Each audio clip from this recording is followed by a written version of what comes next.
This one. Okay, brilliant. Right, okay, so I am Susanna Sansone from the University of Oxford. I thought I had another slide, exactly, so this is the first one. So I am at the University of Oxford, but I'm also the honorary academic editor of Scientific Data, which just launched 2 days ago, and it's an open access data publication platform by Nature Publishing Group. Right, okay, so because it's a new product, I think I have to introduce exactly what that is.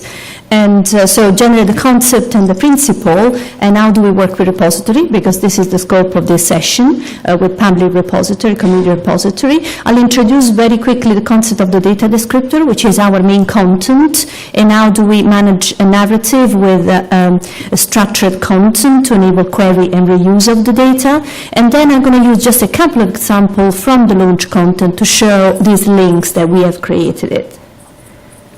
Do you want me to stop? Yeah, see okay. If I can work out. It's the PDF Is this here? one. No, it's a PDF. It's the PDF one. It's on another screen. You just can't count. Mm-hmm. All right, yeah. There you are. Sorry, Susanna. No, don't worry. It's better, but I can't read from far. Much better. Thank you. Excellent, yes. So as just said, we launched only 2 days ago. So on the right-hand side, you really can see what are the scope of scientific data. So we want to give credit for people to share the data. The content, as I will explain, it's based on data reusability. It's peer-reviewed data, so all the data get published, gets peer-reviewed. We link and we work with community repository, and I'll explain exactly why, and it's open access. And it's online only.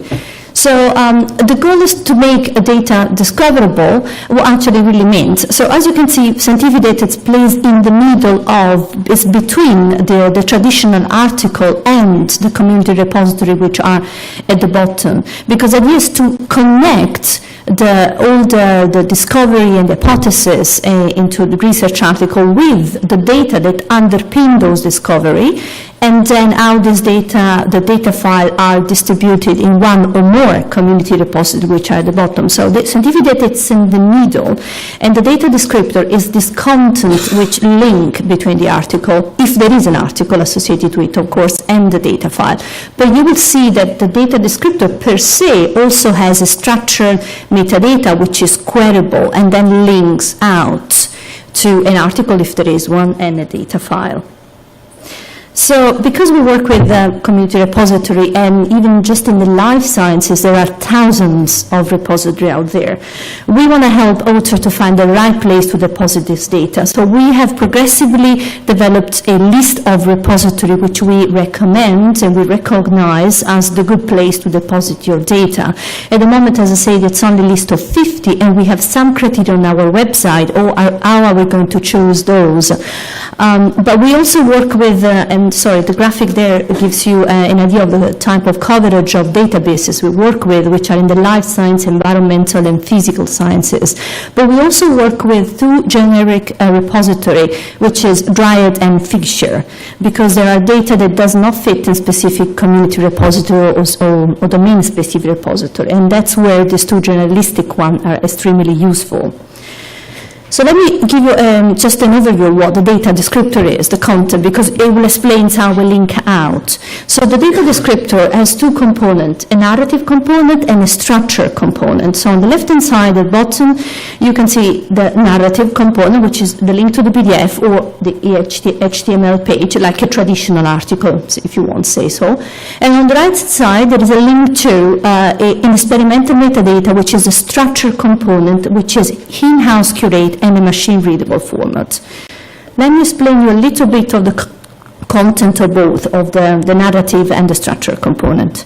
So the narrative component, because the data descriptor is focused on data reuse, as you can see from the section down there, it really focuses on methods, technical validation, links to the data records and usage node, how that data can be used and reused, a link to data citations.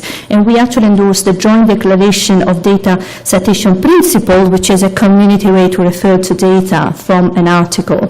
So the focus is on data reuse. We do not cover hypothesis of discovery, but it's really about the methods and the technical analysis that support the quality of the measurement. Now, the narrative component, it's coupled by a structure component, which is in a CC0, so waiver.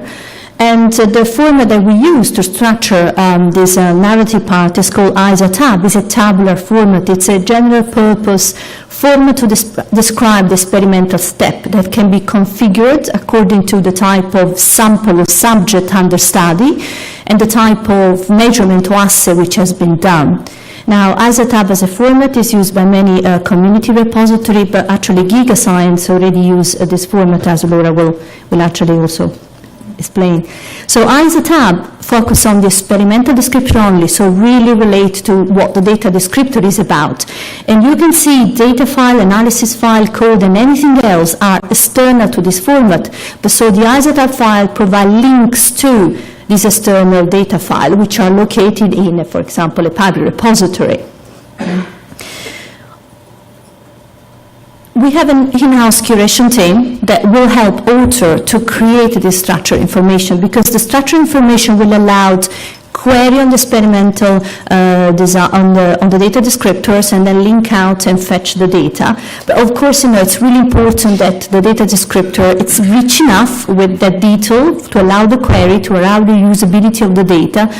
But also, we use internally control vocabulary to turn from community ontology, because of course we want to replace free text as much as we can where possible to power queries.